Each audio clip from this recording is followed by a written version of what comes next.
Welcome to Don't Everybody Leave. Say howdy to Mac King. Yeah. All right. Oh, here he is. Introduce him. I want to hear the intro. Yeah. So Penn, Jacob has memorized every introduction from those World's Greatest Magic TV specials. There's a complimentary way to say that. Yeah, and Jacob did not have to tell a date he had to do this talk show, and he just did the talk show. It's not complimentary to me. There's a complimentary way to say that those were influential on what I chose as my career, and to thank Penn for being great on it. That's the complimentary way. Okay. Yeah, there you go. Yeah. Well done. Motherfucker. No, but yeah. This one was not John Ritter. This one was Alan Thicke, who I'm sure you guys have stories about. Hi, I'm Alan Thicke, and welcome to the second annual World's Greatest Magic Show. He said, don't try this at home, because if you do, you could die. Please welcome the Magic Bullet with Penn and Teller. There's an abridged version. Was that your Alan Thicke?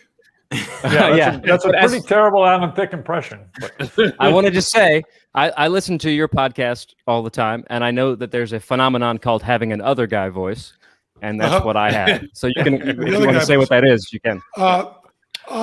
First, I have to say that my good friend David Greenberger, some of you know David Greenberger, he did Duplex Planet. He's a brilliant artist. A lot of the art in my house is by David Greenberger. He also does interviews with people at nursing homes that are brilliant. He does a lot of stuff on NPR, and he does a lot of music stuff. He was, there was a Rolling Stones tribute record where they were doing covers. All these bands are doing covers. Not bands like Guns N' Roses and Black Crowes, whose whole career are just tribute bands to the Rolling Stones, but other people doing it. And David Greenberger did one of the most brilliant things I've ever heard. It is so beautiful. He went through every live Rolling Stones recording that he could find,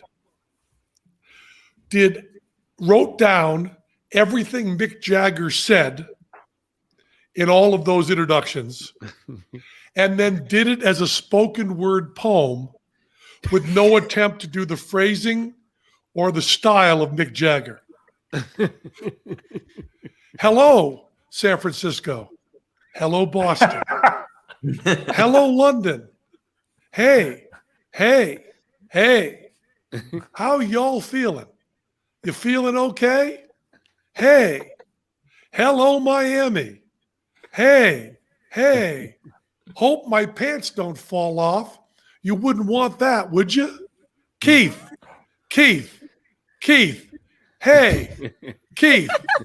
Is Charlie still back there? Hey. Hello, Tokyo. Hey. This one, never mind. Who's fighting and what for? People. Just on. And it is like 4 minutes long. And it took David Greenberger, I believe, like 2 weeks, because he had to go through every live Stones recording he could find and pull out the Mick Jagger intros. It is hysterically funny and just so beautiful. A much more artistically interesting version of me. Yeah. Me memorizing World's Greatest Magic intros, which I did inadvertently. I just watched them. Yeah. Well, it's pretty great. And it's like all of David Greenberger's stuff. It is such a brilliant idea. He went through, and tedious, he went through all the paint samples. You know, you get a little card of paint samples from like Sherwin-Williams. He went through thousands of them until he found one card where every one of the names of the colors could be visualized with a picture, and then did a pencil drawing on each of those and framed it. It's my favorite piece of art. Wow. I used to have to name the colors when I worked for a window covering company. I was a product manager, and I had to name our new colors. And I would just go to the paint store and get all the paint things and be like, okay, this one sounds good for that one, and that's it. We have a trick that'll be going in the show on Thursday that is us doing all the colors of spike tape and all their names and a selection. So we have been also going through every possible name. The first time I saw you guys perform, I forget what tour it was, but I asked Bert this. One of the coolest things was you guys laid out a drop on the stage floor that had all the spike marks, and they were really overt of like all the spike marks for everything that you were doing in that show. I thought that was like you made it part of your set. It was cool. Yes, this has actually been a point of contention between Teller and me. I like spike marks to be really big because we invite, of course, not during the plague, but previously we invite people on stage before our show while I'm playing bass, and they can walk around. I like the spike marks to be very, very obvious. When we were doing Asparagus Valley Cultural Society,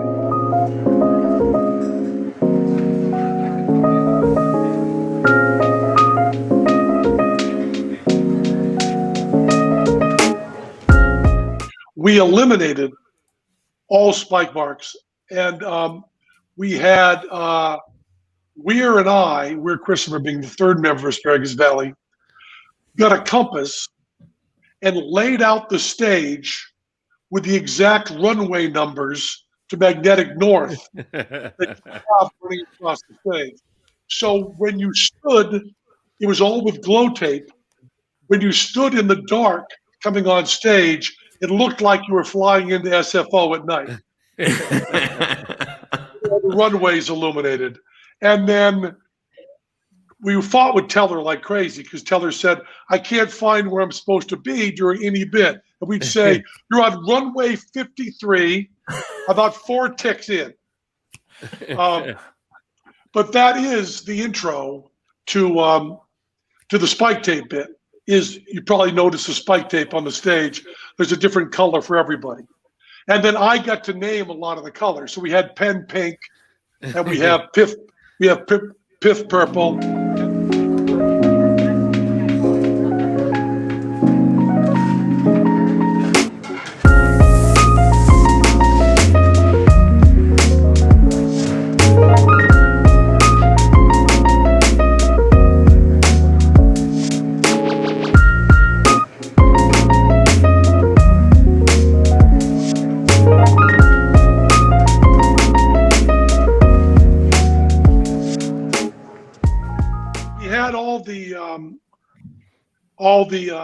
The spike tape we're going to be talking about, saying this is Penn Pink and this is Piff Purple. And then I want to say that we caught this in time, but it was horrible. My blood ran cold because I was going through and just taking people who'd been on Fool Us and assigning them a color. So I said, this is Shinlim yellow, and it was written down in the book, and I went, what? We can't. But I was going through the colors and the names and just matching them up, and I didn't think. We have fixed that. Yeah. And we have It's All Over Now, Baby Blue, which I think is a good name for a color, and several other jokes in there. Like, do you think I'm going to make a joke about black? We have that color there.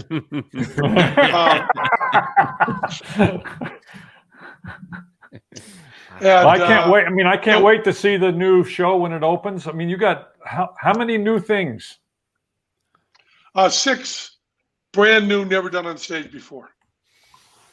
Crazy. But back, we'll be rehearsing starting Monday. See, that's how that happens. And I guess I shouldn't do this while we're recording, but if there's any way we can have you stop by and put eyes on a few things, we would love that. Oh, yeah. I would love to do that too. Yeah. We're having a few people in. I mean, I don't want to bring everybody down, but Teller and I are still struggling tremendously with our loss of Johnny. Even over, 2 years later, we still are at sea.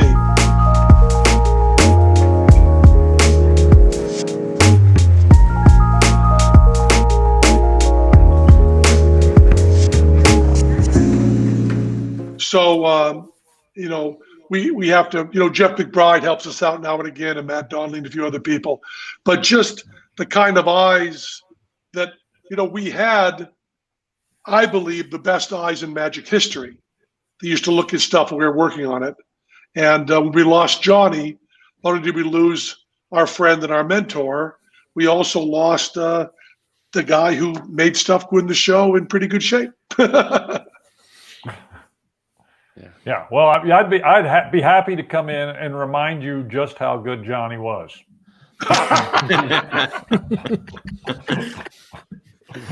Jason, what's your question for Penn? It was something that he said. He's probably said it in more than one place. That I want to say maybe was on one of his Sunday school podcasts. And it had to do with teaching things. And you made the comment that stuck with me because I've believed this for a long time, that the best teachers are people who have not lost sight of what it is like to be a student and to struggle with new information. Do you happen to remember where you would have said that? I don't remember where I said it because it's not my observation. It's from a book that I was reading. It might have been, I read a couple books on learning musical instruments and on learning languages. And it was a really interesting point that colleges load the faculty with, they want to get a Nobel Prize winner if they can. Richard Feynman at Caltech, is that right? And other Nobel winners at different universities, and they are notoriously really terrible teachers. And what you really want is not the person who's the most skilled, but the person who has a clear memory of what it's like to not know something and has a clear memory of the basics. Now, I learned the little bit of algebra I know. I was taught by Richard Feynman.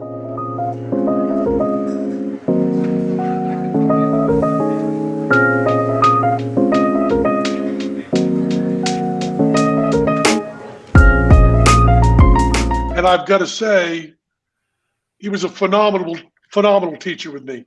When I was reading Feynman's books, and they were too hard for me because I'm uneducated, not even high school. Feynman said, if you have any questions, you can call me. So I would call Feynman and say, I don't understand this equation. And he would say, well, it's just algebra. And I would say, I never took algebra. And he'd say, okay, get a piece of paper and a pencil and listen carefully. We're going to learn the year of algebra right now so you can read my book. And I said, wow. Okay. And then there was Richard Feynman and I on the phone for an hour and a half. And then Richard Feynman ended and said, now you know algebra. I tell that story to friends of mine who are really in the sciences, and they go absolutely out of their minds with, as far as I can tell, raw hatred for me. It is a little like saying I had never touched a guitar before, so Steve Vai came in and gave me a few lessons. All they want to do is scream, you don't need Steve Vai, you dipshit. You need a Mel Bay chord catalog. That's all you need. I need Steve Vai, you fucking idiot. Yep. I mean, it may be very similar to Johnny Thompson say to me, "Oh, I guess I need to teach you how to palm a card." Is that right? I remember talking to Teller when he was working on Johnny's act, and he was frustrated because Johnny was like, "You just do this," and like with something with the doves, and Teller's like, "No, you just do that. What do I do?" we would scream at Johnny every time he used the word "just." That word we tried to banish from rehearsals because he would say stuff like, "You just put your two thumbs in the rings and pull them out together and don't let the audience see them." Oh, you mean do real magic? Is that what you mean, Johnny? Is that what you mean? We want to do just do real magic here. So, Ben, I know always. I know you've met this guy, but I tease him all the time about being one of the worst teachers of this particular stuff ever, and that's Steve Forte, who is a phenomenal card handler, possibly the best ever. I'm going to make you my partner in a little poker game, okay? Let's see what happens.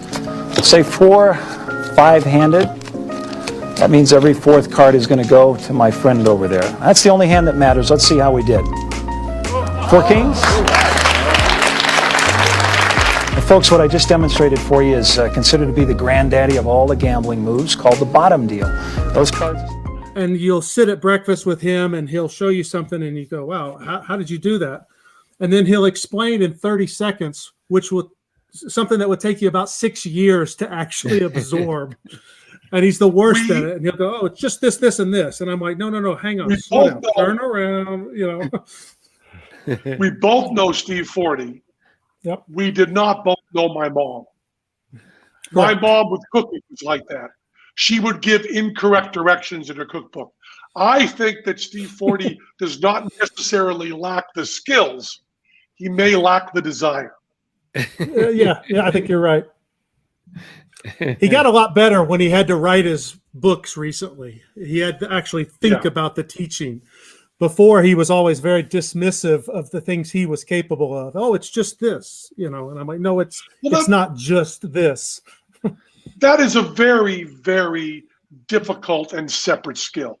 We often don't think of how much teaching is an entirely different skill than learning, because I am also a very bad teacher. I tend to be okay at explaining, but the teaching, which is a different thing than explaining, I don't have the skill for. And I'm in awe because the difference with a good teacher and a not good teacher is phenomenal. I mean, in just a 3-ball cascade, the difference is 15 minutes versus 5 hours, depending on who your teacher is. Would you say, Goudeau, those are about the right numbers? Yeah.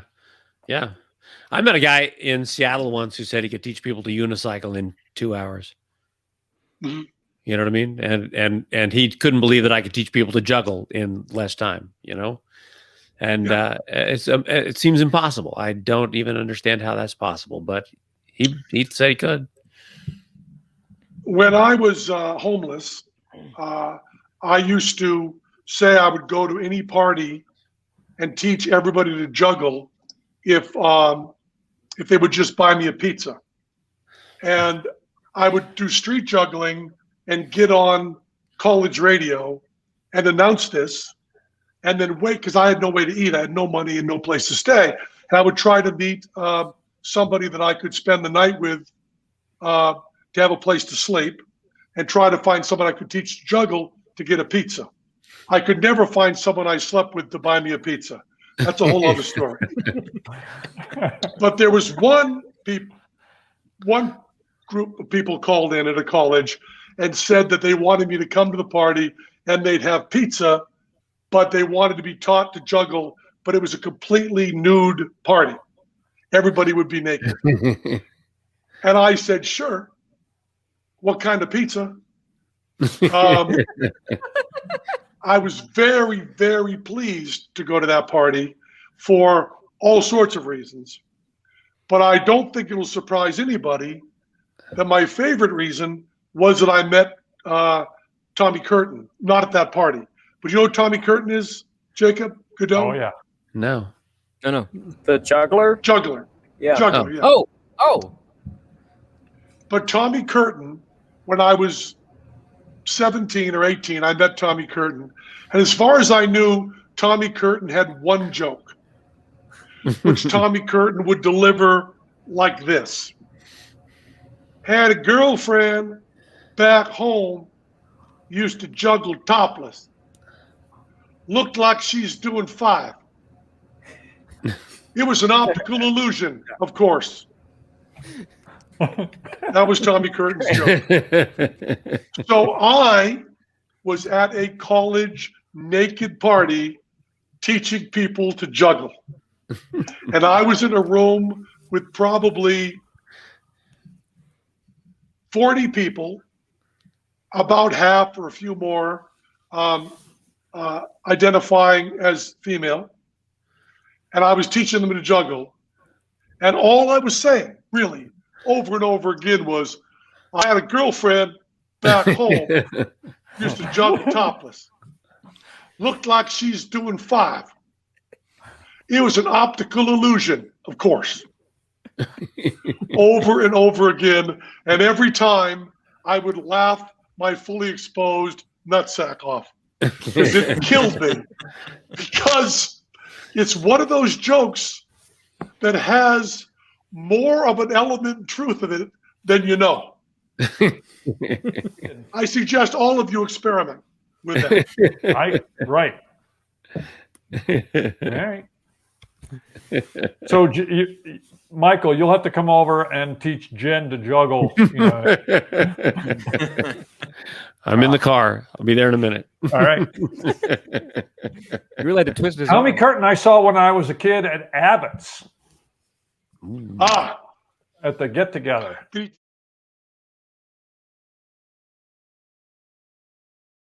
he tell you that joke?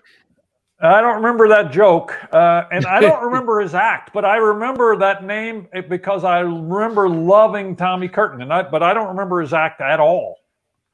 He was wonderful, fabulous. And there's a trick that he did that Mike Motion and I called the shower curtain, because Tommy Curtin taught it to us. It was a version of a shower, which was a left-handed, right-handed shower alternating, so the balls all stay in one position, Oh, 2 columns and one in the middle, back and forth. Yeah. I still call that the shower curtain. That's a good name. It even looks like a shower curtain. Yeah. Nice. That's very nice. Jacob, what are you sitting in front of today? Well, one of them's blocked by the logo, but I got. I always put people who I like behind me. I got Penn Teller magazine fold out from probably 2007 that you guys signed for me, and I got Gregory Hines, because that's how much you mean to me, Penn. You're the same as Gregory Hines. I hope you know that. Gregory Hines is pretty great. What's his name? Glover. Savion Glover. Savion Glover just did the first live performance on Broadway since the plague. Oh, that's so good. He's actually in the movie that's a poster of as a 14-year-old kid.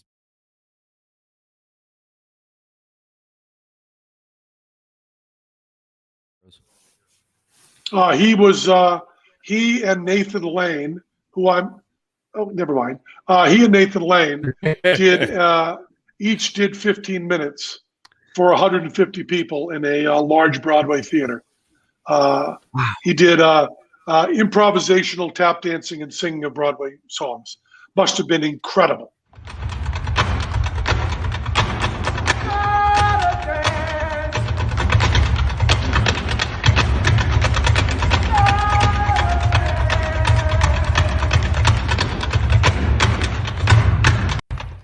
And Nathan Lane did something. How many people are you going to be able to have in your audience when you come back at the end of the month? We can have 250 in the Penn Teller Theater, which seats 1,450. Yeah, they'll all be in one small little tent. At $800 a ticket, I mean, it'll be about the same. You do not know how close that is to Caesar's suggestion. DJs DJs get $2,000 a bottle for their booth. No. Our prices they must come down a little bit. But we're selling fewer seats. Correct. They have to come down a little bit. But there's only 250 people. Yes, they have to come down a little bit. I went through and picked out a couple of Penn Jillette pictures. There's one of Penn and I doing some artwork on a taxi cab. Oh, yeah. I love that. Do you have this?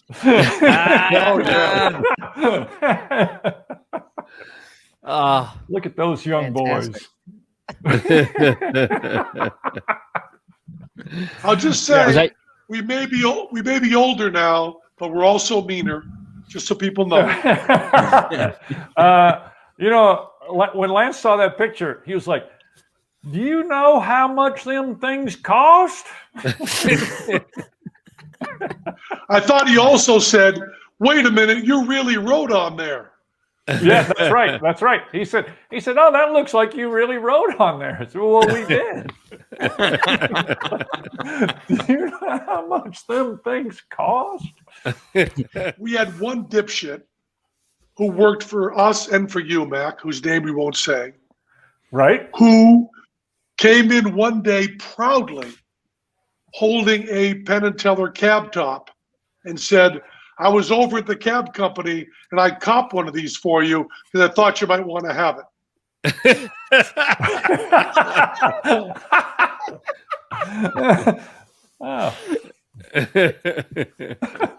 It only took me 12 minutes to get it off the back of that cab. Exactly. What? No, we want those on the cab, not in here. Never mind. What other pictures you got there, Mac? Well, you're going to be real upset with this thing I found on the side of the building. I don't know I can't remember what else flip them up there and see if Penn has anything to say. I don't know what else we got. Oh, look at that. Oh, yeah. We played behind Johnny Cash.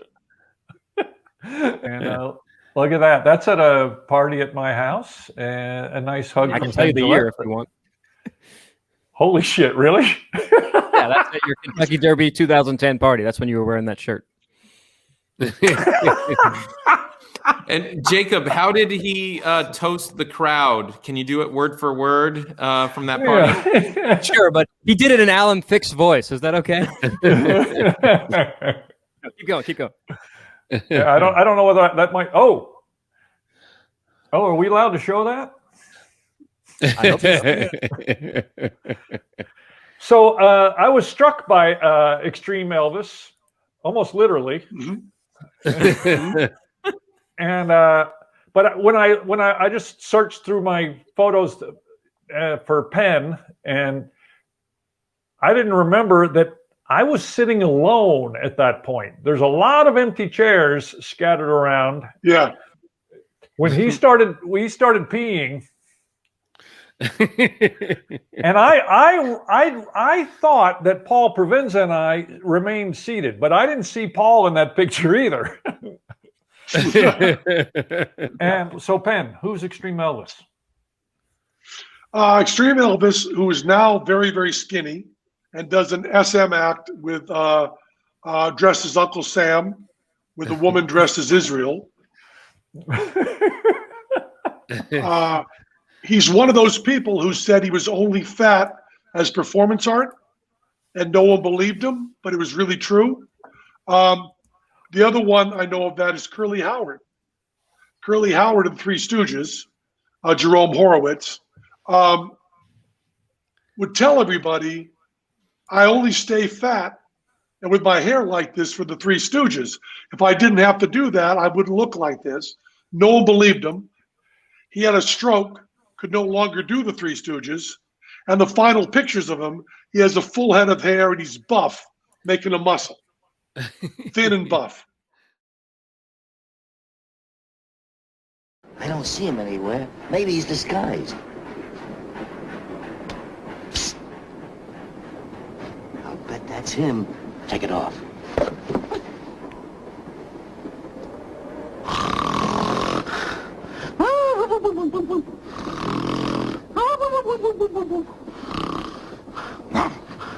What is that, a Cocker Spaniel? No, I think it's just a Spaniel.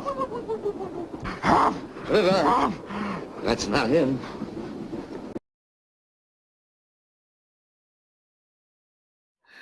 So Extreme Elvis is a performance artist named Matt, who believed that every generation gets the Elvis they deserve.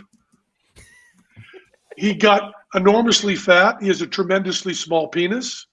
And he became Extreme Elvis and did these acts that he was not allowed to do. He was thrown out of San Francisco. He was arrested in Vegas. And I got a call from Jeffrey Ross, gave me a call and said, there's this guy named Extreme Elvis. He's got to play at your house.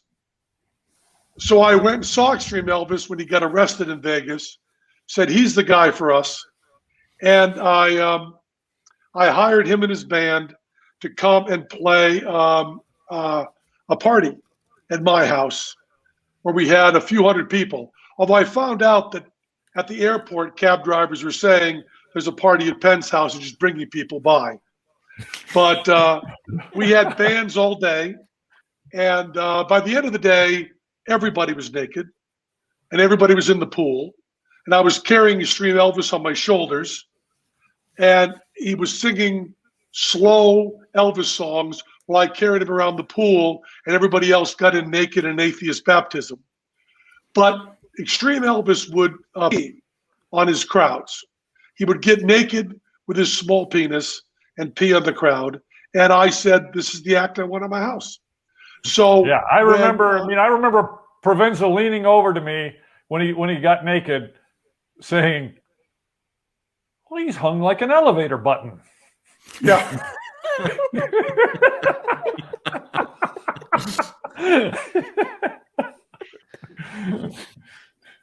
That was one of my favorite nights in my whole life, Penn. It was one of the greatest show nights was ever. amazing, but the sort of the after show in your pool where everybody's naked and floating and just hanging out, and there's like a sing along, and we in my brain, tell me if this is wrong, because the way I remember it is eventually we were all actually singing Kumbaya. Yes, we were. Naked in your pool. Yeah. With Elvis leading it. And I believe many of us, which I think includes you, stayed and saw the sun come up. Probably. I don't remember that. But and it started 11 a.m. the day before. Wow. And we had 6 bands. And I remember I brought in all professional sound and lights. As you know, everything looked and sounded great. Yeah. We had a really outdoor rock festival setup. And my nearest neighbors were a half-mile away. And at one point I was told that a police officer had pulled up.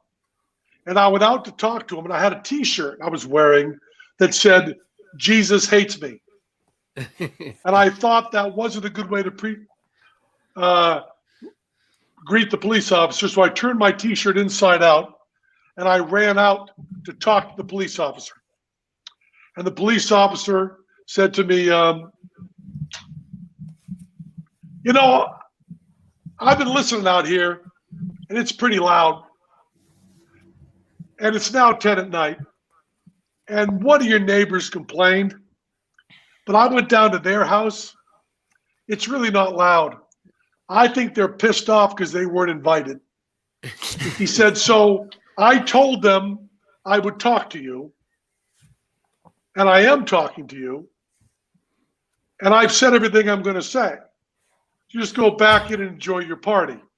But before you do, your shirt's inside out, and I want to see what it says.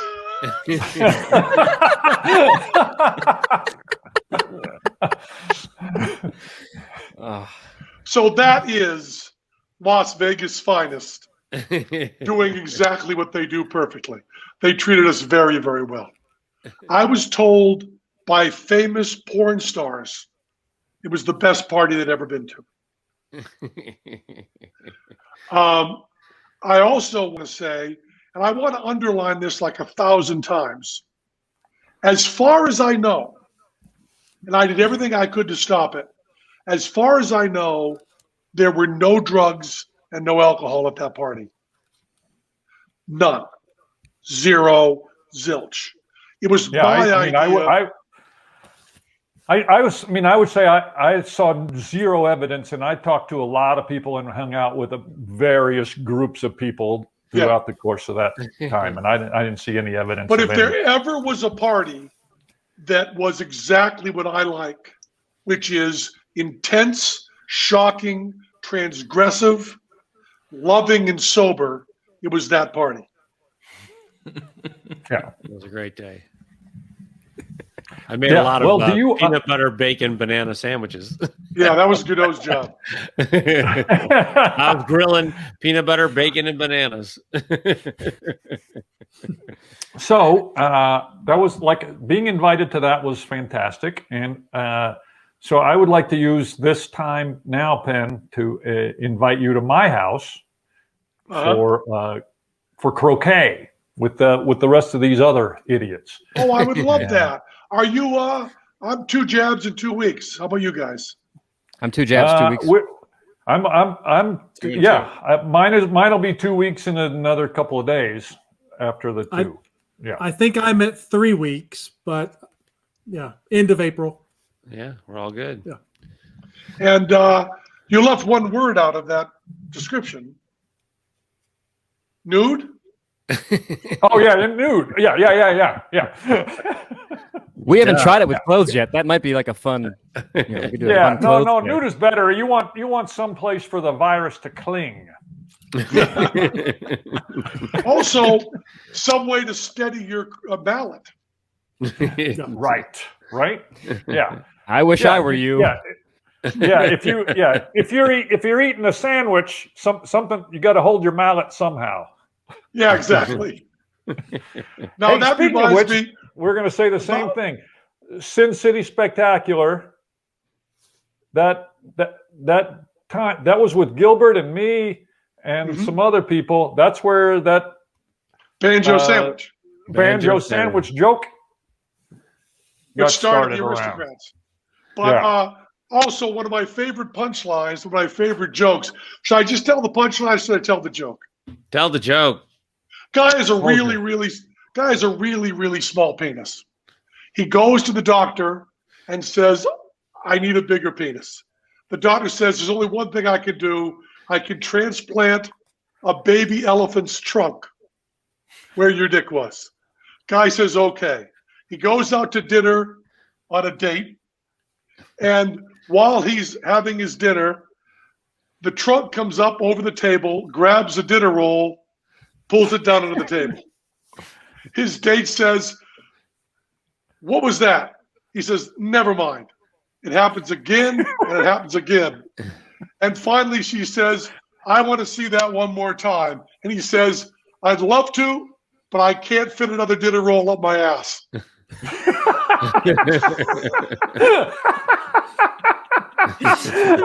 Wait, where did that joke? I don't remember ever hearing that joke ever. It's a good joke. Yeah, was that told on the same day as the banjo sandwich? No. Okay, but it's just a joke that I like. Okay, because you said hold the croquet. You said hold the mallet. Oh, I got you. Okay, yeah. Okay, because the jokes I remember. Because I think it came up because Jay Marshall was talking about jokes that had visual punchlines. Right. So it was that. It was banjo sandwich. It was the watermelon. What time is it? Right. Yeah. Deer poaching. It was this one. It was deer poaching. Oh, right. Yeah. And there was deer poaching. Yeah. Deer poaching. I don't remember the deer poaching joke. What's the deer poaching joke? Go ahead, Goudeau. All right, guy's out in the woods hunting, shoots himself a deer, picks it up, tosses it over his shoulder. He's carrying it out to his truck, and a game warden catches him and says, hold on, buddy. It is not deer season. You can't be out shooting deer. And he says, I haven't seen a deer all day. And the ranger says, what's that on your shoulder? And he goes, huh? Okay, yeah, all right. I did remember. That's such a stupid joke. That's so good. It's a great joke. But I have to bid you adieu because I need to go to rehearsal. It's time. All right. Can I ask a quick thing before he leaves? Sure, please. I just wanted to say that when we were talking about ideas for how to do this show and what we wanted it to be, one of the things that I suggested was that your old radio show, which I loved, always ended with a quote that was important to you. And so we always end this show with a quote that Mac loves, but his changes all the time. I was wondering if you could do the Bob Dylan quote from your old show, and then we could do Mac's quote, and we could go out on that. Well, it's self-explanatory. It is Bob Dylan. You know, there's a wonderful article written by, I think, one of the Foo Fighters, maybe it's David, wrote this, about how Bob Dylan wrote the line, "Time is a jet plane, it moves too fast." And from the moment I heard that, it's on Blood on the Tracks, I was amazed by how bad a line it is. Time is a jet plane, it moves too fast. It sounds like a sixth grader writing poetry. And yet it stays with me, and it's profound, and in context, it's amazing. That side of the genius of Bob Dylan is one thing. Then the other side is this sentence, which is so chock full of information and emotion that it destroys me. It's from Up to Me, which Bob Dylan did not consider good enough to put on Blood on the Tracks. The stuff Bob Dylan cuts is better than anybody else. But it's from Up to Me, where he says, "It frightens me, the awful truth of how sweet life can be." God damn, Bob. Leave some good ideas for the rest of us, would you? Don't put them all in one sentence. Leave something for Paul Simon to do. Yeah. Paul Simon believes the best line he ever wrote was from America, "The moon rose open, and the moon rose over an open field." That's pretty Which swell, is kind actually. of, yeah, it's pretty swell. It's right in the middle of all his music on America that makes it very, very powerful. And by the way, the fact that Bob Dylan is great should not take away from how great Paul Simon, Joni Mitchell, Leonard Cohen. We've had some Steven wonderful Seagal. one. Steven Seagal, exactly. But go ahead. What's your quote? And I will use the word the sentence that Jerry Lee Lewis said to Chuck Berry when he came off stage after lighting his piano on fire, where Jerry Lee came off stage with his piano on fire and said to Chuck Berry, "Follow that." Go ahead, Mac. Well, I'm not sure it can, but I want to say thanks to my guest, Penn Jillette. I want to say thanks to everybody else involved here. And we go out, as we do every week, with a quote from George Clinton. "If you hear any noise, it's just me and the boys. Hit me. You got to hit the band." See you next week. I love you guys. Bye. You followed it. You followed it. Hey!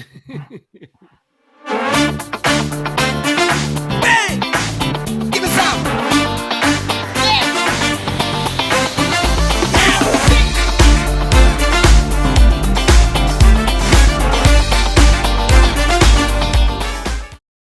Okay, you tell them. All right, you ready? You tell them.